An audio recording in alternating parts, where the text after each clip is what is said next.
Shalom semuanya yang dicintai Tuhan. Apa kabar? Luar biasa, amin. Amin. Siapa yang nanti yang mau melekan Piala Dunia? Selalu ada pertandingan tuh, selalu ada yang menang, ada yang kalah. Tapi saya diingatkan sama sebuah firman. Kita sudah mendengarkan tadi oleh Pak Heru bahwa karena begitu besar kasih Tuhan kepada kita, Dia mengaruniakan anaknya yang tunggal supaya barang siapa yang percaya kepada Dia tidak akan binasa melainkan beroleh keselamatan. Dan Tuhan, tolong dicatat, digarisbawahi, Tuhan ingin semua orang selamat. Itu keinginan Tuhan. Dan bukan hanya selamat tidak masuk neraka, terus masuk surga, enggak. Saya diingatkan di 2 Korintus 2 ayat 14, sebentar sebelum itu. Saya diingatkan 2 Korintus 2 ayat 14. Kenapa Yesus diutus oleh Bapaknya ke dunia?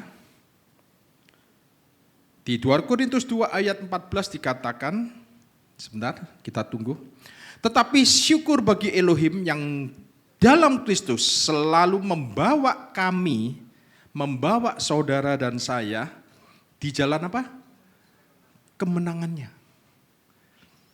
Jadi di dalam Kristus, saudara setiap hari, saudara harus tahu bahwa saudara setiap hari ada di jalan kemenangannya. Dia sudah menang atas maut. Maut sudah dikalahkan. Hai maut, di mana sengatmu? Artinya, musuh utama Tuhan yaitu maut, kematian, sudah dikalahkan. Oleh apa? Oleh kematian Yesus. Dan kenapa Anda pergi ke rumah Tuhan? Anda kenapa pergi ke gereja? Karena Anda tahu bahwa Anda sedang berjalan di jalan kemenangannya. Setiap hari Anda menang, saudara. Tidak pernah kalah, saudara. Karena kemenangannya itulah jaminan bagi kita. Dikatakan dengan perantaraan kami ia menyebarkan keharuman pengenalan akan Dia di mana-mana. Jadi gereja adalah tempat di mana orang mengenal akan Dia, keharumannya, keindahannya. Ia menyebarkan keharuman pengenalan akan Dia di mana-mana. Gereja bukan tempat untuk supaya Anda yang jahat jadi baik. Gereja bukan hanya tempat untuk bicara tentang moralitas. Saya kasih tahu, moralitas tanpa Yesus itu bukan moralitas sejati. Moralitas hanya permukaannya aja. Hanya perilaku aja. Yesus datang untuk mengubah orang yang berdosa, orang yang mati karena dosa, menjadi hidup oleh karena kebenarannya. Disitulah kemenangan kita. Kita berjalan dari kemenangan kepada kemenangan. Anda berjalan from glory to glory. Ya, saya sungguh bersemangat hari ini untuk membagikan firman Kristus bagi saudara semua. Setiap kali saya membagikan firman Kristus, hati saya berkobar-kobar. Nah, saya tidak tahu apakah Anda sedang menghadapi berbagai macam rintangan, tantangan hidup hari-hari ini. Tapi Tuhan senang ketika melihat saudara datang ke rumah Tuhan untuk berkumpul bersama dengan tubuh Kristus sebagai gereja. Apapun rintangan saudara, apapun tantangan hidup kita, jangan pernah menjauh dari firman Tuhan. Alkitab berkata di Ibrani 10 ayat 25, oh ya, judulnya, sebentar. Judul khotbah saya, fokuslah pada firman Kristus. Bukan pada musuh, bukan pada persoalan saudara, bukan pada masalah saudara. Orang terlalu mudah untuk fokus kepada masalah, kepada persoalan, kepada musuh yang ada di sekitar saudara. Tapi Tuhan ingin fokuslah kepada perkataanku, kepada firmanku, firman yang berpusat kepada Kristus. Sebab itu hanya di rumah Tuhanlah Anda mendapatkan roti hidup, mendapatkan firman hidup. Ibrani pasal 10 ayat 25 dikatakan, janganlah kita menjauhkan diri dari pertemuan-pertemuan ibadah kita. Ini adalah nasihat. Jangan Anda menjauhkan diri Anda dari pertemuan-pertemuan ibadah kita. Seperti dibiasakan oleh beberapa orang, tetapi marilah kita saling menasihati satu dengan yang lain. Gereja adalah tempat di mana ada nasihat di dalamnya. Ada nasihat yang didorong oleh kasih Tuhan. Tetapi marilah kita saling menasihati dan semakin giat melakukannya menjelang hari Tuhan yang mendekat. Hari Tuhan di sini berbicara tentang rapture, tentang pengangkatan. Jadi kalau saudara percaya kepada pengangkatan, percaya kepada rapture, maka saudara semakin giat untuk melakukan ibadah. Anda tidak semakin menjauhkan diri dari pertemuan-pertemuan ibadah. Tapi sebaliknya Anda semakin giat, semakin mendekat dengan Tuhan. Karena Anda tahu bahwa sebentar lagi, tidak lama lagi, Tuhan kita akan datang di awan-awan menjemput mempelainya. Saudara dan saya. Supaya Anda dan saya tidak ditimpa oleh murka Elohim. Oleh karena itu kita bersyukur kepada Tuhan. Kita bisa datang ke gereja dengan bebas. Di daerah lain gak bebas saudara. Kadang-kadang ditutup, diusir. Ya, tanpa ada yang menghalangi kita. Bagi mereka yang hari ini mungkin gak bisa datang, saya percaya Tuhan tetap menyertai mereka. Tuhan tetap mengasihi mereka. Demikian juga dengan ibu gembala saudara yang lagi berlibur dengan keluarganya. Tuhan tetap menyertai dengan segala kebaikan, segala kemurahannya. Dan Anda bukan pergi ke gereja supaya Tuhan lebih mengasihi saudara. Anda bukan pergi ke gereja supaya Tuhan memberkati saudara. Anda pergi ke gereja karena Anda tahu bahwa Tuhan sudah sangat mengasihi saudara melalui salib Kristus. Anda pergi gereja karena Anda sudah sangat diberkati.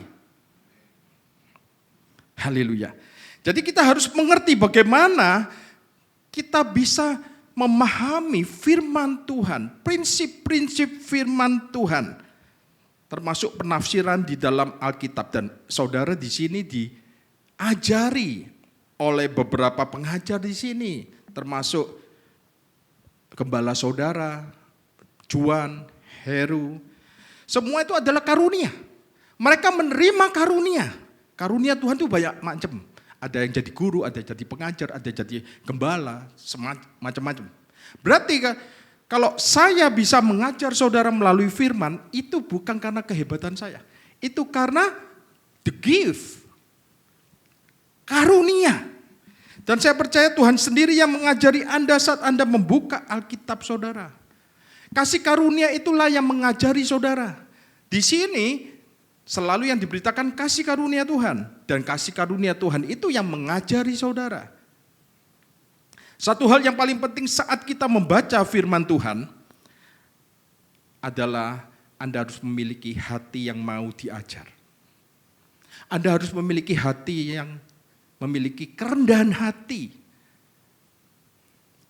Jika Anda tidak punya kerendahan hati, Anda tidak punya hati yang mau diajar, Anda hanya membaca Alkitab, hafal ayat, hanya untuk mengumpulkan pengetahuan.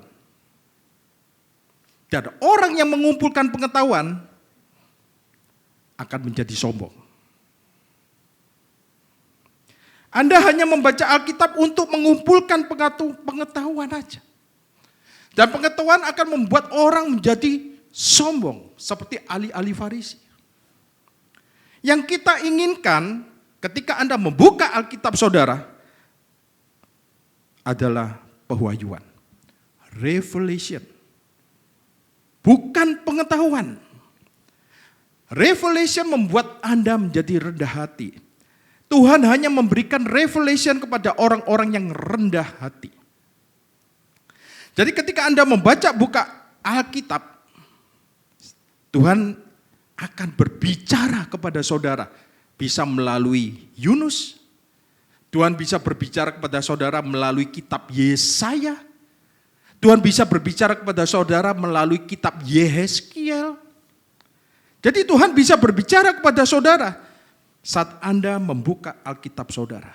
Dan ketika Anda membuka Alkitab saudara dan Anda minta pewahyuan, minta revelation tentang Yesus Kristus anaknya, Anda bisa melihat Yesus di dalam setiap lembar di dalam Alkitab. Alkitab Anda menjadi menarik buat Anda. Dulu saya kalau baca Alkitab, boring saudara. Tapi ketika saya mengerti tentang pengajaran kasih karunia, saya dibuat semakin mencintai Alkitab. Alkitab itu semakin menjadi sesuatu yang menarik buat saya. Jadi Tuhan bisa memberi petunjuk kepada saudara melalui juga firman-Nya. Ketika Anda kehilangan arah, ketika Anda menghadapi rintangan, tantangan, jawabannya di Alkitab. Tuhan akan berbicara kepada saudara untuk memberi petunjuk kepada saudara melalui firman-Nya. So, milikilah hati yang mau diajar. Milikilah kerendahan hati. Amin saudara. Dan musuh paling takut melihat Bapak Ibu spend time dengan firman-Nya. Mempelajari firman-Nya, menyelidiki firman-Nya dengan hati yang mau diajar. Alkitab mengatakan orang-orang yang lemah lembut adalah orang-orang yang mau diajar.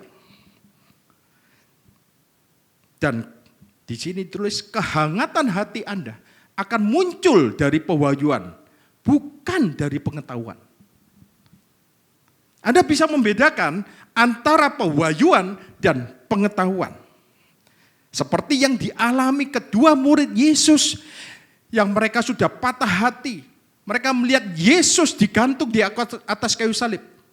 Lalu mereka pulang ke Emmaus, pulang ke kampung halamannya dengan sedih hati, hancur hati.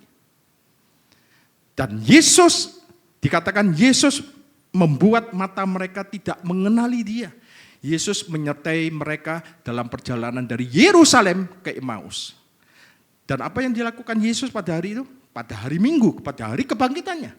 Yesus menjelaskan seluruh isi Alkitab tentang Dia. Mulai dari kitab Musa, kitab para nabi. Yesus menjelaskan bahwa seluruh kitab itu tentang Dia. Yesus memberikan revelation. Yesus memberikan pewahyuan kepada kedua muridnya itu. Yang lagi hancur hati, yang sedih. Dan akhirnya dikatakan di Alkitab, hati mereka berkobar-kobar. Ketika mereka tahu bahwa ketika Yesus menjelaskan bahwa Nuh membuat bahtera dan mereka semua keluarganya selamat. Yesus ngomong, bahtera itu aku. Kalau kamu masuk ke bahtera itu, kamu selamat dari murka Tuhan. Ketika Yesus menjelaskan tentang Boas dan Rut, Yesus berkata, Boas itu aku. Itulah penebus. Penebusmu. Jadi seluruh Alkitab itu bicara tentang Yesus.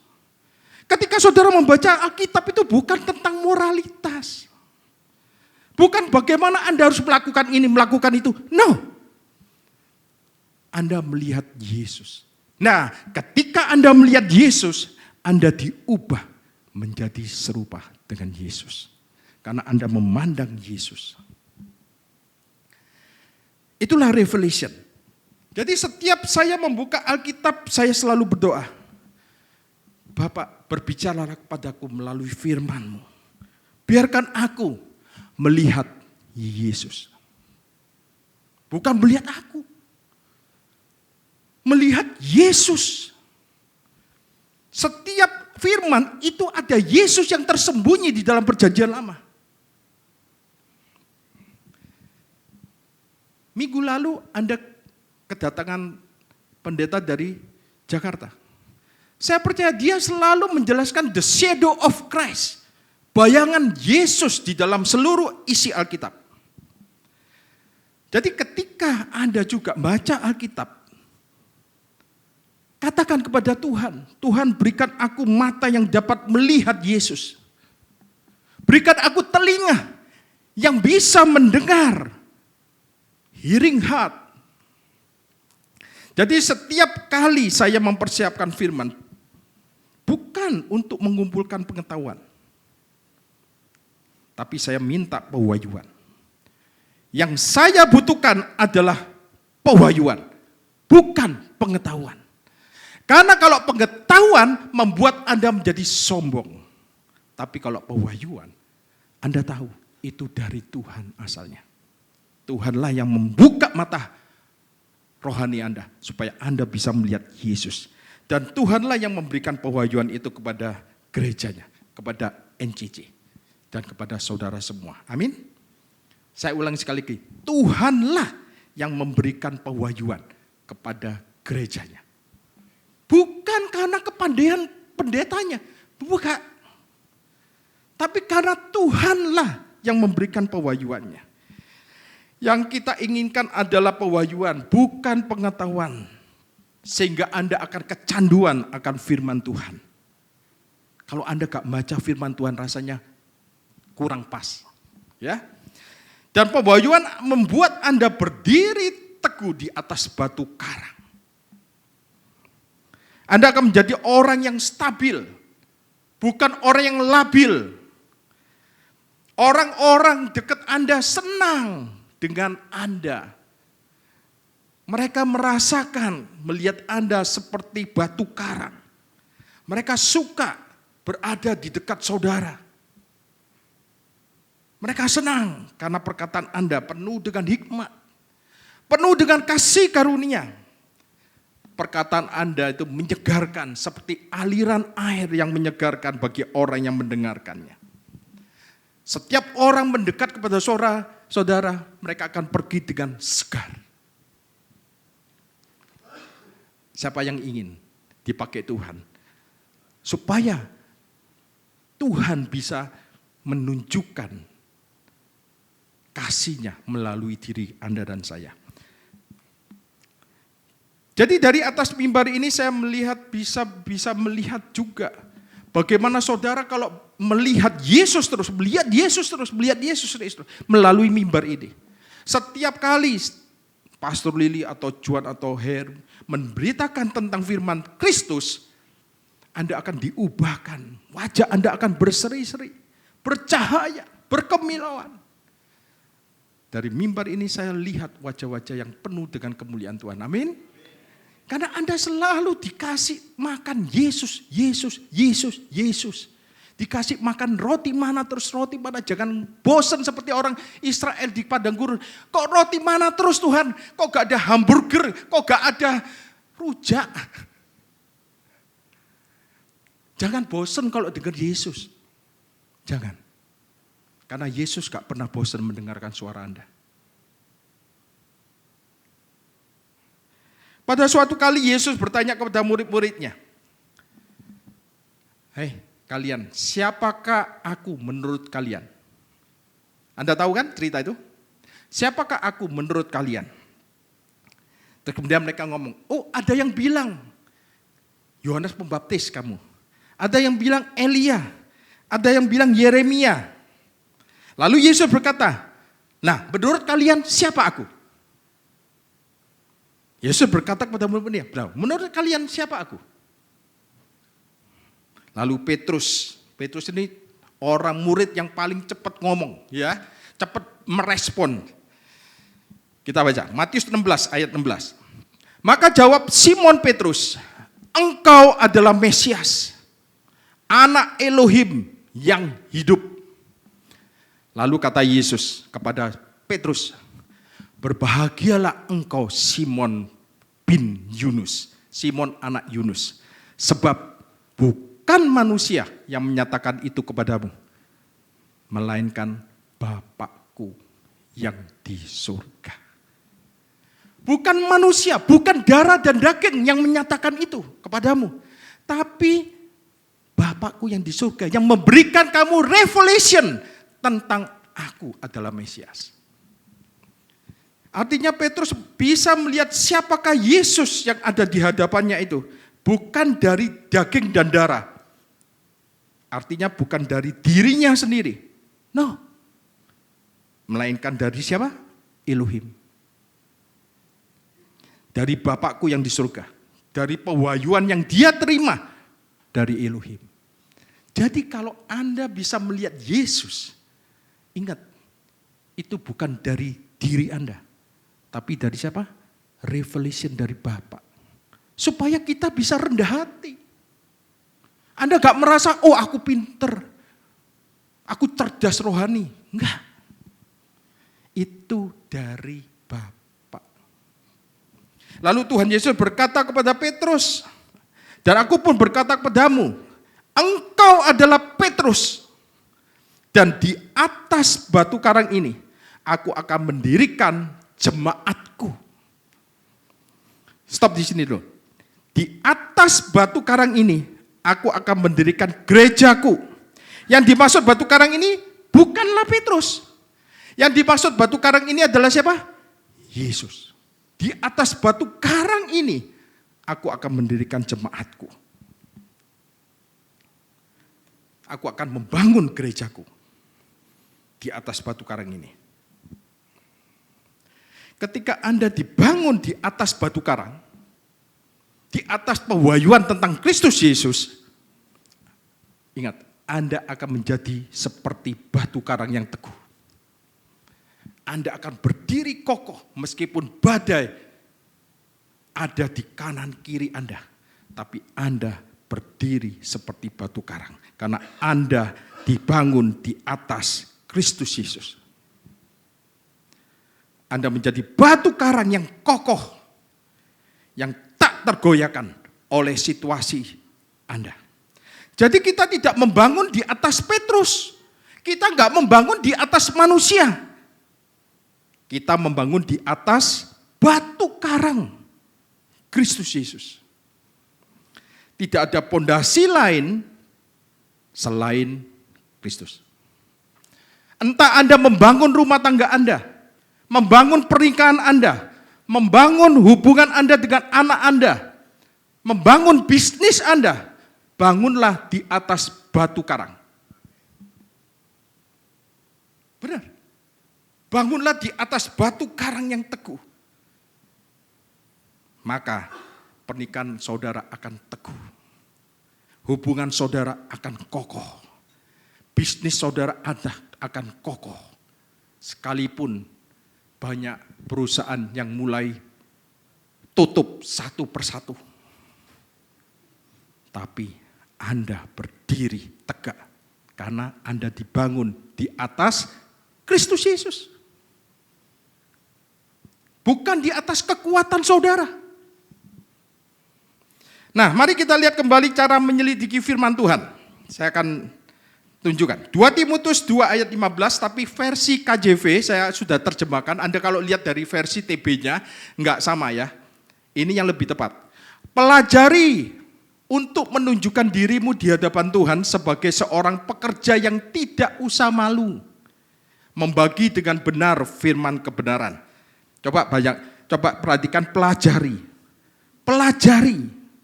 Pelajari apa? Firman kebenaran. Untuk menunjukkan dirimu di hadapan Tuhan seorang pekerja yang tidak usah malu. Jika Anda mau belajar firman, tidak ada alasan untuk malu. Pak, Kak, yang penting itu melakukan firman, Pak. Gak usah belajar firman, Pak. Pernah nggak Anda dengar gitu? Yang penting melakukan firman, Pak.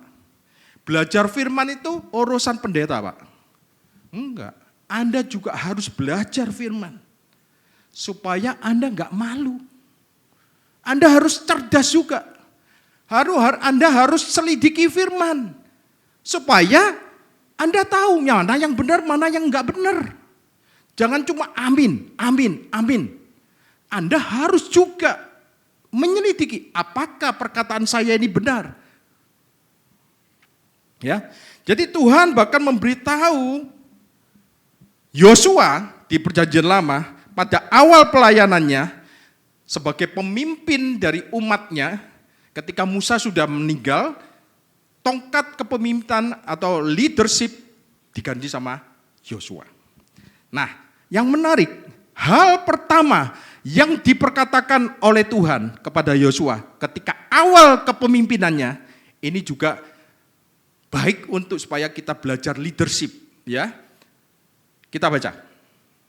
Hal pertama yang Tuhan katakan kepada Yosua sebagai pemimpin pengganti Musa adalah ini.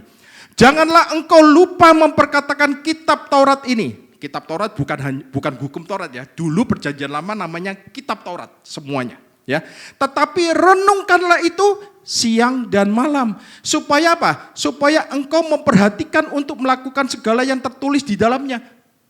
Jadi Anda harus memperkatakan firman Tuhan untuk supaya tahu, memperhatikan dan melakukan segala yang tertulis di dalamnya, sebab dengan demikian perjalananmu akan berhasil, akan prosper, dan engkau akan memperoleh kesuksesan yang baik. Good success. Katakan good success. Kesuksesan yang baik. Banyak orang sukses, tapi bukan kesuksesan yang baik.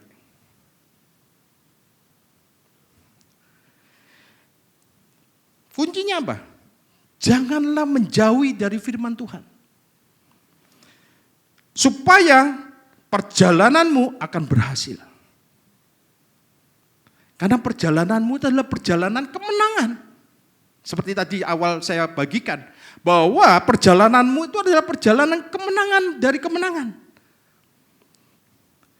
Supaya perjalananmu berhasil dan memperoleh kesuksesan yang baik. Kesuksesan yang baik itu tidak akan mengorbankan waktu untuk keluarga. Anda bisa bekerja, tapi Anda gak akan mengorbankan waktu untuk keluarga. Kesuksesan yang baik tidak akan membuat Anda stres.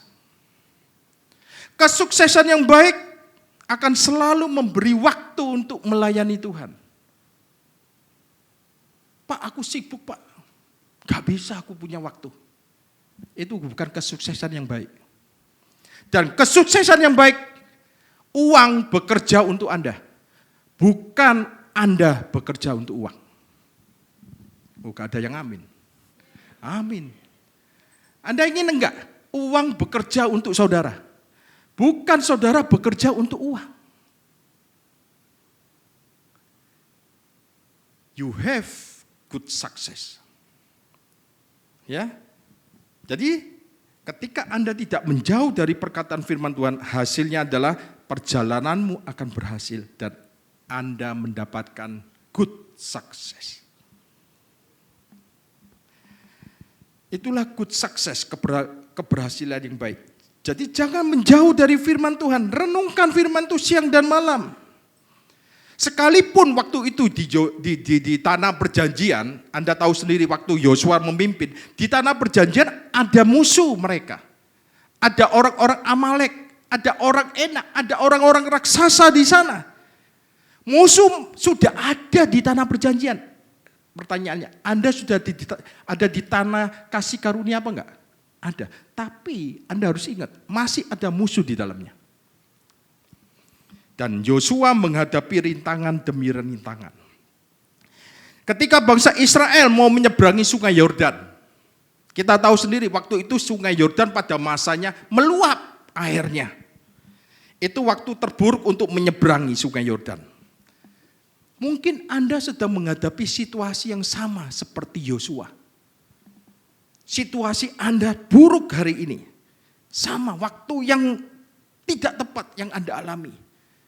Situasi yang buruk. Tapi tahukah saudara?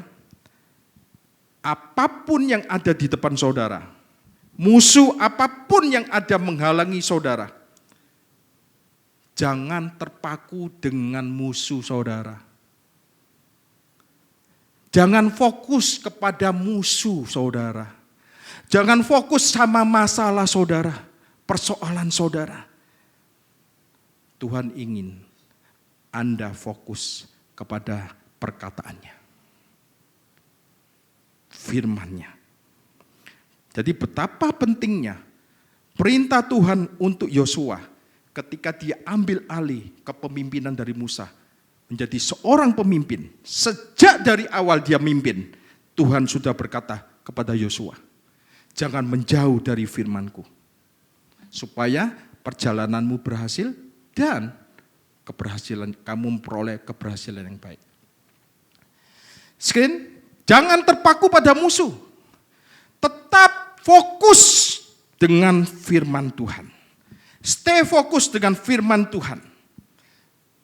Maka Anda memperoleh good success.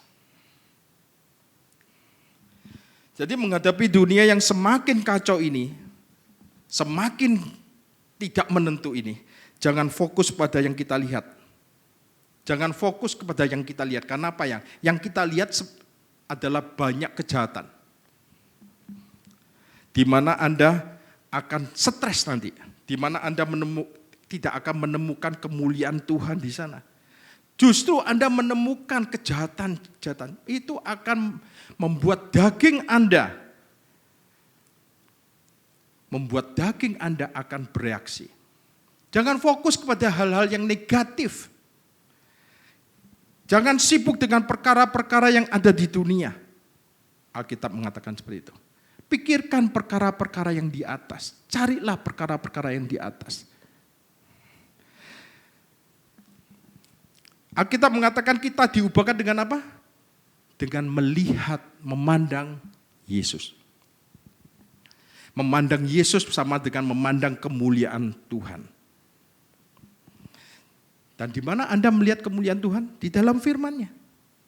Jadi jangan mengabaikan firman Tuhan. Jangan pernah menjauhi firman Tuhan. Karena firman Tuhan itu akan bekerja di dalam hidup saudara semua. Firman itu hidup saudara. Ya. Setiap firman itu bermanfaat bagi kita. Untuk menegur saudara. Untuk menyadarkan saudara. Bahwa saudara adalah orang-orang yang dicintai Tuhan. Dosa saudara sudah dihapus, sudah dikuduskan satu kali sampai selama-lamanya. Anda adalah orang-orang yang dikasihi Tuhan, anak-anak kerajaan. Ya. Jadi ketika Anda membuka Alkitab Anda akan melihat perjanjian-perjanjian Tuhan. Perjanjian Tuhan itu semestinya kalau Anda selidiki ada 8 perjanjian. Tapi secara garis besar kalau Anda buka Alkitab saudara, ada berapa perjanjian? 2. Awalnya perjanjian lama di halaman depan Alkitab saudara. Perjanjian lama, Old Covenant. Kemudian kalau Anda buka sampai Maliaki, Anda menemukan New Testament atau perjanjian baru. Ya. Namun kalau Anda mengetahui benar bahwa perjanjian lama itu adalah berhubungan dengan perjanjian hukum Taurat. Dan perjanjian baru itu adalah perjanjian kasih karunia. Untuk menunjukkan apa? Untuk menunjukkan apakah kita berada di bawah perjanjian hukum Taurat atau saudara ada di bawah perjanjian kasih karunia. Kita baca untuk menunjukkan apakah kita ada di bawah PL atau di bawah PB, di perjanjian lama atau di bawah perjanjian baru. Karena banyak orang hidup di bawah perjanjian baru, tapi mindsetnya masih di perjanjian lama. Anda hidup di perjanjian baru, tapi mindsetnya itu masih ada di perjanjian lama. Nah, kita lihat Galatia 4 ayat 4. Tetapi setelah genap waktunya, maka Elohim mengutus anaknya. Bapak mengutus Yesus yang lahir dari seorang perempuan dan lahir di bawah hukum Taurat. Jadi Anda harus tahu, Yesus itu dilahirkan di bawah hukum Taurat. Apapun yang Yesus lakukan di bumi waktu itu, dia lahir di bawah hukum Taurat. Tapi kita tahu bahwa dia melampaui hukum Taurat. Dia yang memberikan hukum Taurat. Dia yang menciptakan hukum Taurat.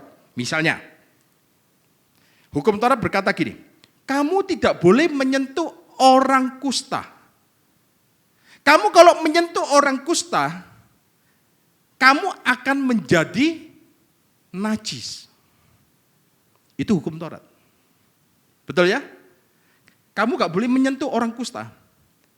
Tapi Yesus ketika di bumi ketemu orang kusta, dia menyentuh orang kusta.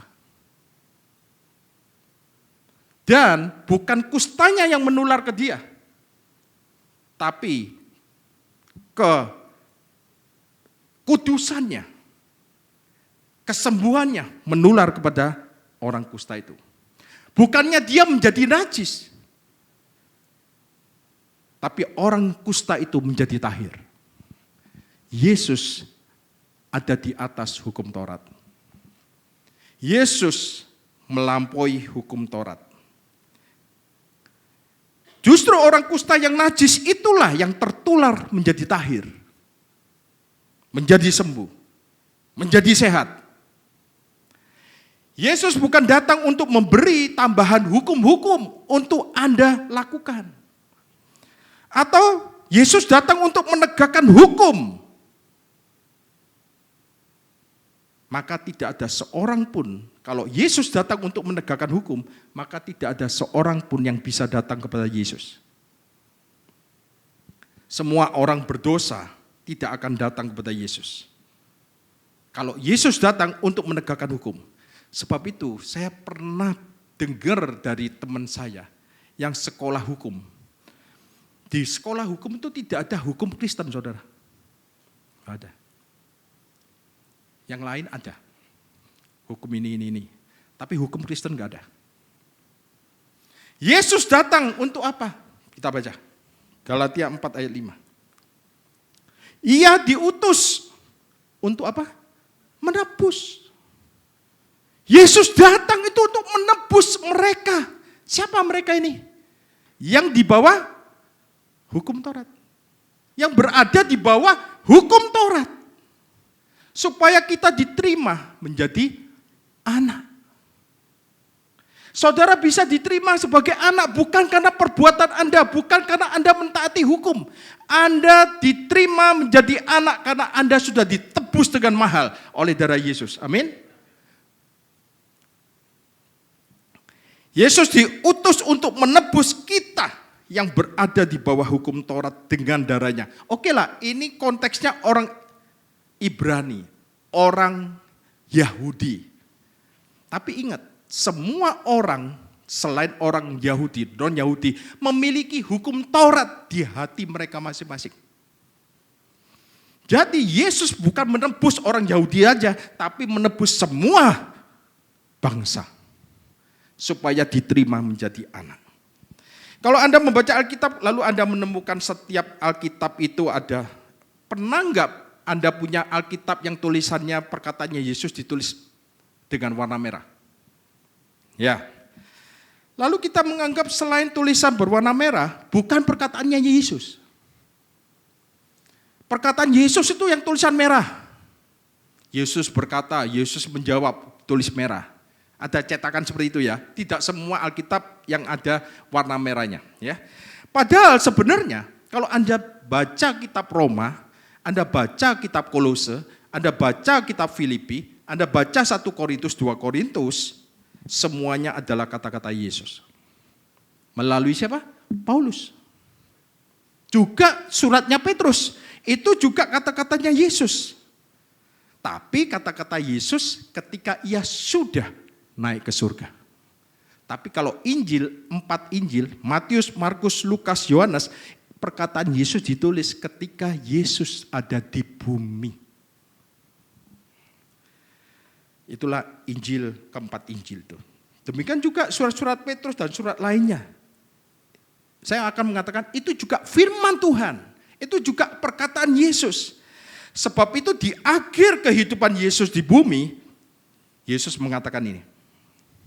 Yohanes 16 ayat 12. Masih banyak hal yang harus kukatakan kepadamu. Tetapi sekarang kamu belum dapat menanggungnya. Tapi sekarang kamu belum dapat mampu menampung perkataanku semua. Nah, Yesus pakai Petrus, Yesus pakai Paulus, Yesus pakai Yakobus, dan Yesus pakai semuanya. Rasul-rasul. Ya. Jadi kalau kita berpikir hanya kata-kata Yesus ketika di bumi menjadi kebenaran beberapa ayat, kita akan menjadi bingung nanti.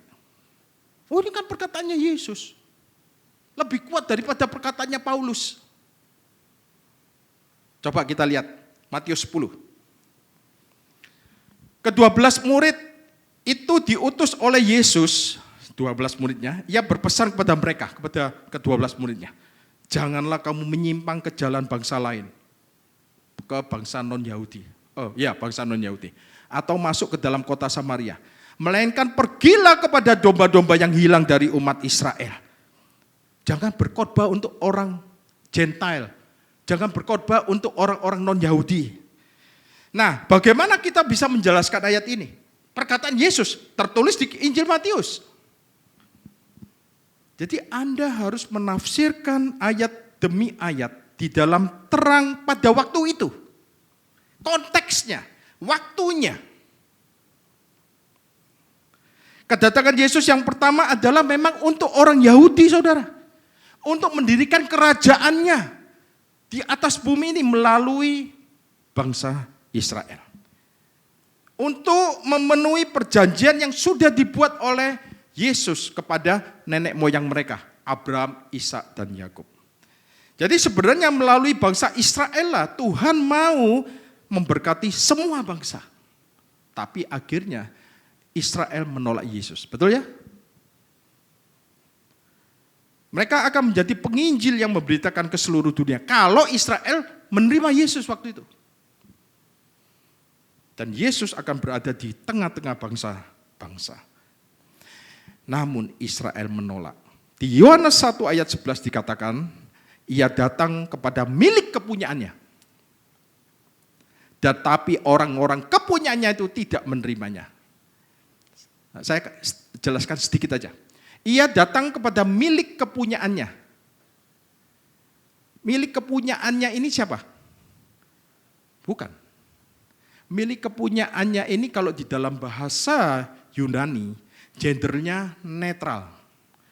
Artinya apa? Ciptaannya semuanya. Ia datang kepada milik kepunyaannya. Makanya Anda gak heran kalau Yesus ketika itu suruh tebar jala kepada Petrus yang bersemalaman gak dapat ikan.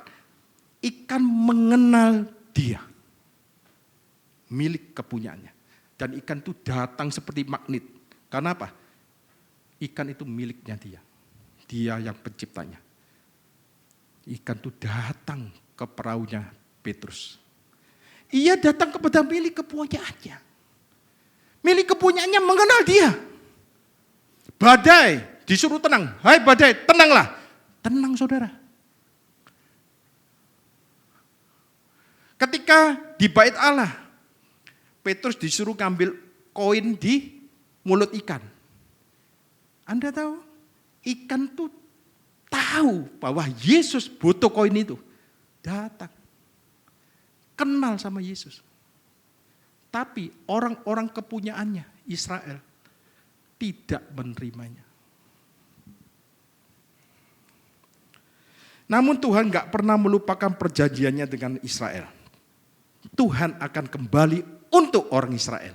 Bersama-sama dengan siapa? Kita. Ya, setelah 7 tahun masa tribulasi, kita diangkat dulu. Di akhir masa tribulasi nanti, kita bersama-sama Kristus akan turun kembali. Kedua kalinya Yesus menyentuh Bukit Zaitun bersama-sama kita untuk Israel, untuk menyelamatkan bangsa Israel. Di Lukas pasal 9, Yesus melewati kota Samaria. Kita tahu semua cerita itu. Dan penduduk Samaria mengklaim bahwa Yerusalem bukanlah pusat ibadah mereka. Tapi pusat ibadah mereka di mana? Gunung Gerizim. Dan orang Yahudi dan Samaria gak bergaul, saudara. Kita tahu semua ya. Ketika Yesus melewati Samaria, orang-orang Samaria tidak menyukai. Mungkin ada perkataan yang tidak mengenakan didengar oleh para rasulnya waktu itu, yaitu Yakobus dan Yohanes. Mereka marah. Kita lihat. Ketika dua muridnya yaitu Yakobus dan Yohanes melihat hal itu, mereka berkata, "Tuhan, apakah Engkau mau supaya kami menyuruh api turun dari langit untuk membinasakan mereka seperti yang dilakukan Elia?" Ada roh Elia yang mereka kenal. Roh Elia itu roh penghukuman, roh penghakiman. Sehingga Yesus berkata kepada murid kedua ini, ayat 55. Akan tetapi ia berpaling dan menegur mereka. Kamu tidak memahami dari roh semacam apa kamu berasal. Kamu tidak memahami roh kasih karunia. Kamu masih ada roh Elia. Masih hidup di dalam perjanjian lama. Masih hidup dengan mindset hukum Taurat. Ketika Yesus di atas kayu salib berseru, "Finish!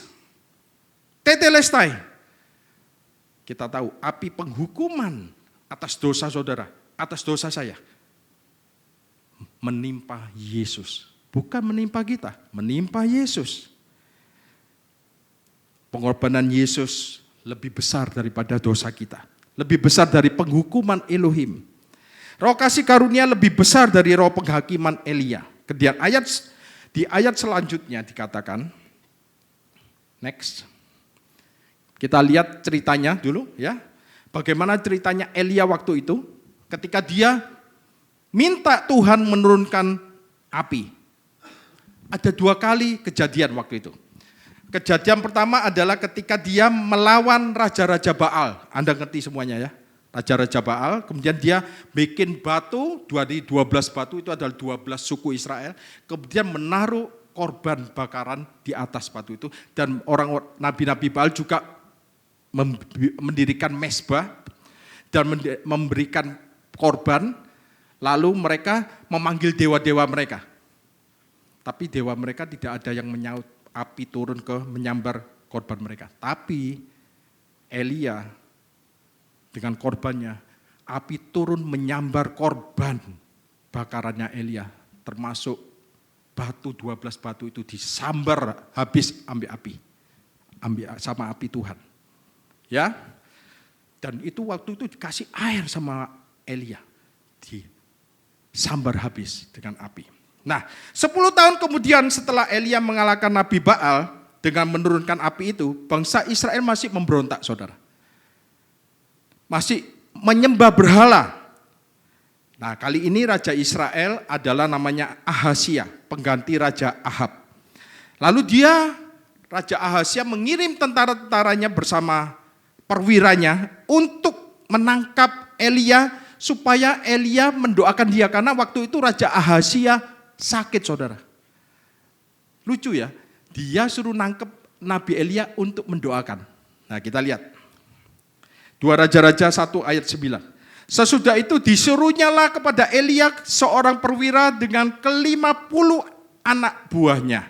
Orang itu naik menjumpai Elia yang sedang duduk di atas puncak bukit. Kayaknya ini bukitnya itu Karmel juga. Karena kejadian pertama itu api yang menyambar korban itu, korban-korban bakaran itu di Gunung Karmel juga. Berkatalah orang itu kepadanya, "Hai abdi Elohim, Raja bertitah, turunlah." Tetapi Elia menjawab, katanya kepada perwira itu, "Kalau benar aku abdi Elohim, biarlah turun api dari langit memakan engkau habis dengan ke-50 anak buahmu." menyambar perwiranya plus anak buahnya, saudara. Maka turunlah api dari langit memakan dia, habis dengan ke-50 anak buahnya. Makanya roh Elia itu adalah roh penghukuman, roh penghakiman. Ayat selanjutnya.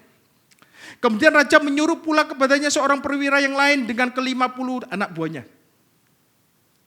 Diutus lagi perwira yang lainnya. Kelompok yang kedua. Bawa 50 anak buah lagi, saudara. 50 prajurit.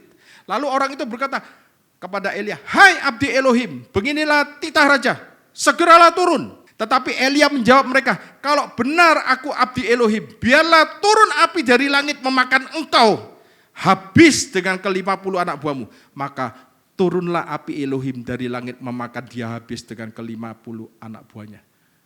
Gosong, saudara, habis semua, saudara.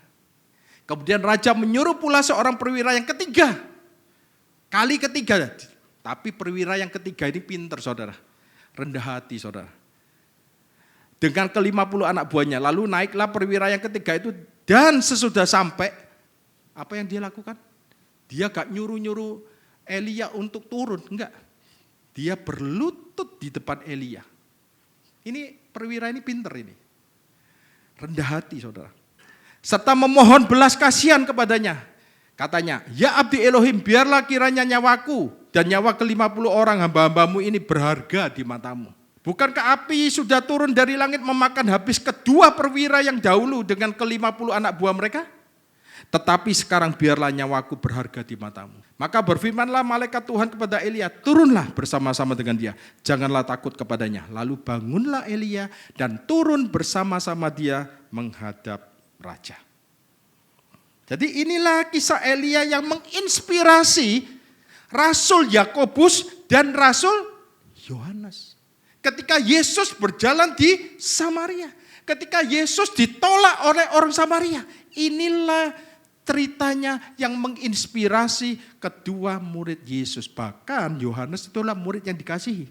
Tapi mindsetnya masih mindset perjanjian lama, saudara. "Tuhan, apakah engkau mau supaya kami menyuruh api turun dari langit untuk membinasakan mereka seperti yang dilakukan Elia?" Ayat 56. Yesus ngomong gini, saudara. Anak manusia tidak datang untuk menghancurkan hidup manusia. Tetapi untuk apa? Menyelamatkan mereka. Yesus datang bukan untuk membinasakan. Bukan untuk menghancurkan. Tapi untuk menyelamatkan orang-orang berdosa. Yesus tidak menghukum orang Samaria. Dia hanya pergi ke desa lain. Yesus bisa enggak menghukum? Bisa. Tapi dia enggak datang untuk menghukum. Dia datang untuk menunjukkan kasih karunia Tuhan. Perhatikan ini. Yesus memiliki kuasa untuk membuka mata orang buta. Yesus punya kuasa untuk membuka telinga orang tuli. Yesus punya kuasa untuk membangkitkan orang mati, mentahirkan orang kusta. Tapi dia pergi dari desa Samaria. Jangan biarkan dia menjauh dari kita. Jangan biarkan pergi dari keluarga kita, kotamu, gerejamu. Jangan sampai tidak ada Yesus di dalam gerejamu. Fokus gereja adalah Yesus. Kamu tidak memahami roh apa yang ada di dalammu. Kamu pikir roh Elia? Inilah kenapa, kenapa kedua muridnya ini gak bisa membagi dengan benar firman Tuhan. Kebanyakan pendeta gak bisa membagi kebenaran firman Tuhan dengan benar. Elia adalah seorang hamba Tuhan, ya, tapi dia benar pada zamannya. Ketika Elia mengirimkan api, benar gak di zamannya? Benar. Tapi kita gak bisa ambil roh Elia itu di zaman perjanjian baru. Paham? Mengerti? Inilah pelajaran yang kita bisa ambil. Kita bisa membagi firman Tuhan itu dengan benar. Di kisah pertama di atas Gunung Karmel, Elia berdoa kepada Tuhan dan api turun dari langit menyambar korban bakaran. menyambar korban bakaran. Bukan menyambar atau jatuh kepada orang-orang yang berdosa. Inilah gambaran dari pengorbanan Kristus. Api penghukuman Tuhan itu bukan menyambar Anda dan saya. Di kisah itu, di kisah Elia, itu ada the shadow of Christ. Penghukuman itu jatuh di korbannya, menyambar korbannya. Korbannya itu sesungguhnya siapa? Yesus. Nah, kalau Anda menolak korban penghapus dosa itu, di masa kedatangan Yesus kedua bersama kita, itulah hari pembalasan Tuhan. Kali ini api jatuh pada orang-orang yang menolak Yesus. Bukankah ketika itu kejadian yang kedua, Elia juga menyuruh api turun dari langit menyambar siapa?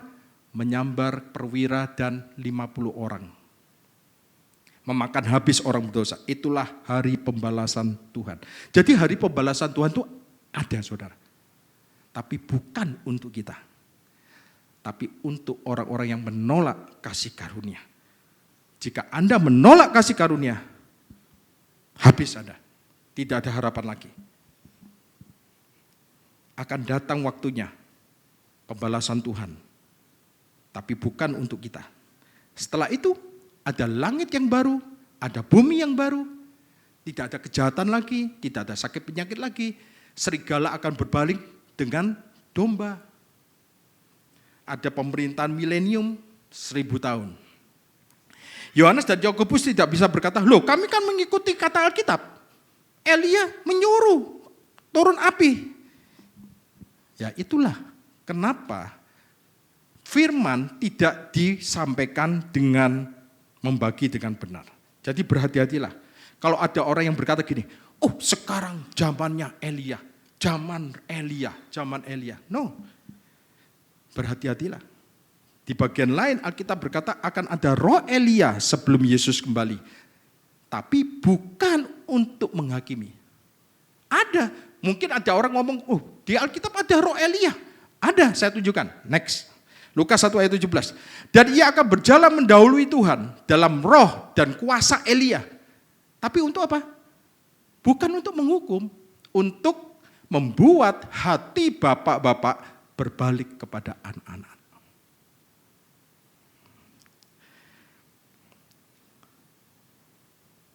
Dan Anda tahu gak? Yesus pernah berkata, tahukah kamu apa yang dilakukan Sodom dan Gomora? Tahukah kamu apa dosa-dosanya Sodom? Kita tahu gak dosanya Sodom? Tahukah kamu apa yang Yesus katakan kepada Kapernaum? Ada Sodom, ada Kapernaum. Di mana di Kapernaum Yesus banyak mengadakan mujizat. Tapi Yesus berkata ini, Matius 11 ayat 23. Dan engkau Kapernaum, apakah engkau akan dinaikkan sampai ke langit? Kapernaum tempat di mana Yesus banyak melakukan mujizat, saudara. Tidak, engkau akan diturunkan sampai ke dunia orang mati. Karena, dengar baik-baik, karena jika di Sodom terjadi mujizat-mujizat yang telah terjadi di tengah-tengah kamu, kota itu tentu masih berdiri sampai hari ini. Anda pernah dengar ini? Pernah? Apa artinya? Hai engkau Kapernaum, engkau akan dinaikkan sampai ke langit?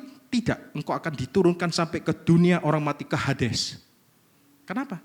Karena jika di Sodom terjadi mujizat seperti di kotamu, kota itu pasti berdiri, kota itu pasti bertobat, maksudnya gitu. Jika Sodom terjadi mujizat. Jadi ayat ini memberitahukan kepada Anda apa?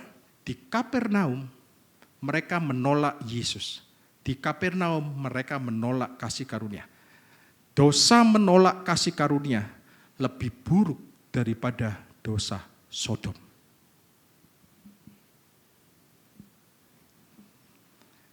Ya. Jadi tahukah saudara apa yang benar-benar menyenangkan Tuhan? Apa yang benar-benar menyenangkan Tuhan? Bukan ketika saudara mendapatkan sesuatu yang Anda butuhkan. Oh, aku sudah dapat rumah, aku sudah dapat mobil, aku sudah dapat ini dan itu. Enggak. Yang menyenangkan Tuhan ketika Anda sabar. Menanggung segala sesuatu. Yang menyenangkan Tuhan itu ketika Anda teguh, Anda baik hati, Anda bersabar dengan orang lain. Itu lebih menyenangkan Tuhan. Kita baca. Terakhir, Tuhan senang dengan orang yang sabar, orang yang tekun.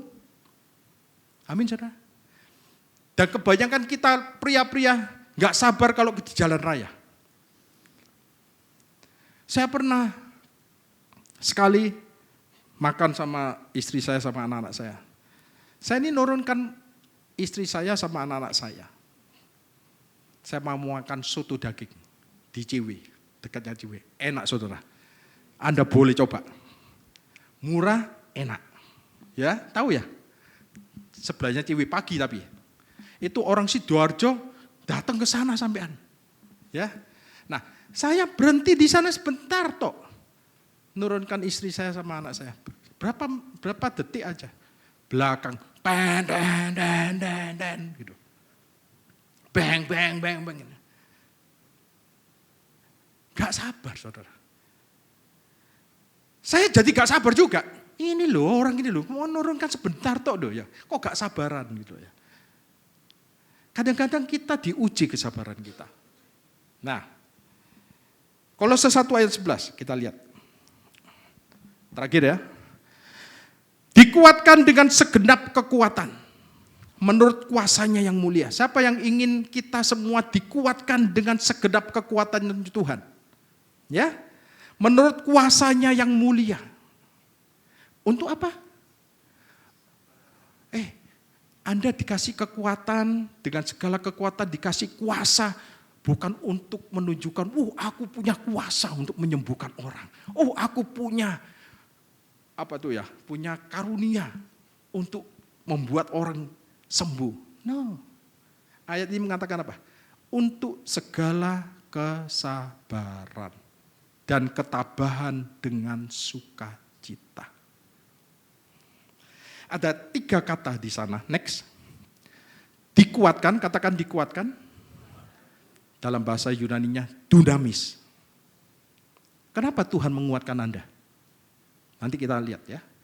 Dengan segenap kekuatannya. Menurut kuasanya. Dalam bahasa Yunaninya kratos. Yang mulia. Doksa. Jadi ada 3 kata di sana. Dunamis, kratos, doksa. Anda punya 3 kata ini. Apalin. Anda dikuatkan oleh segala kekuatannya, dunamis. Lalu Anda memiliki kuasa, kratos. Dan Anda memiliki kemuliaannya. Doksa, glory. Mengapa Tuhan melakukan semua ini bagi kita? Mengapa kekuatan ilahi datang kepada saudara? Mengapa kuasanya dicurahkan kepada saudara?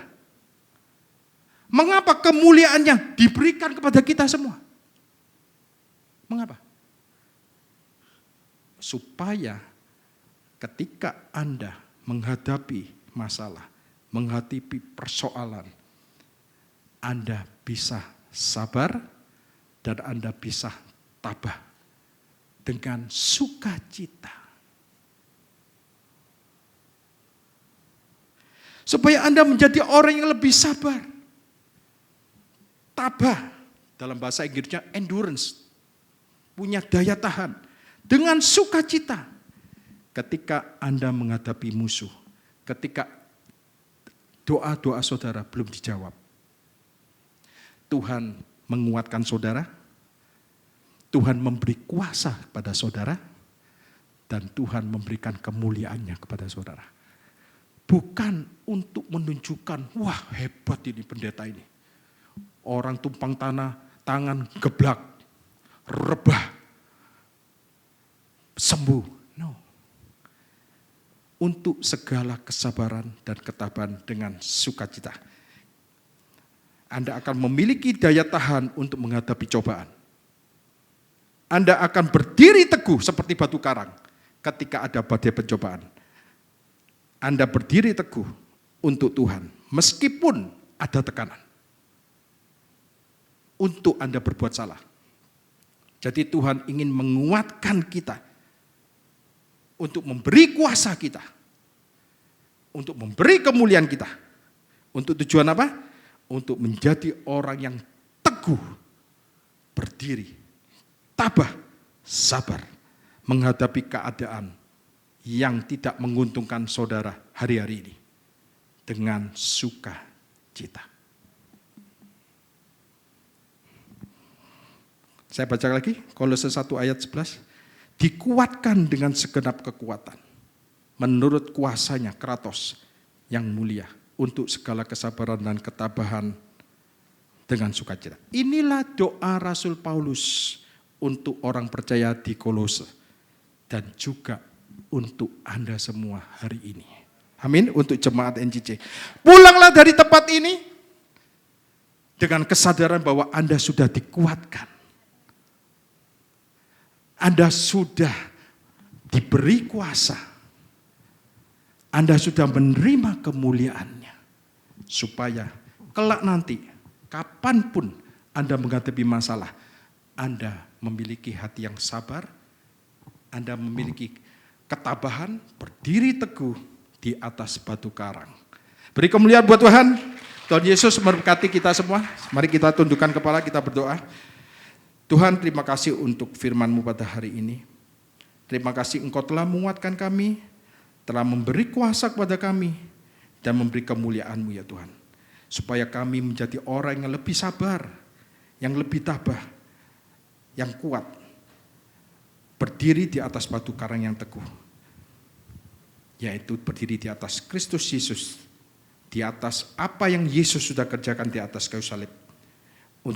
Supaya ketika kami menghadapi musuh, ketika kami menghadapi tantangan, situasi apapun juga, kami bisa memandang Yesus yang adalah jawaban dari semuanya.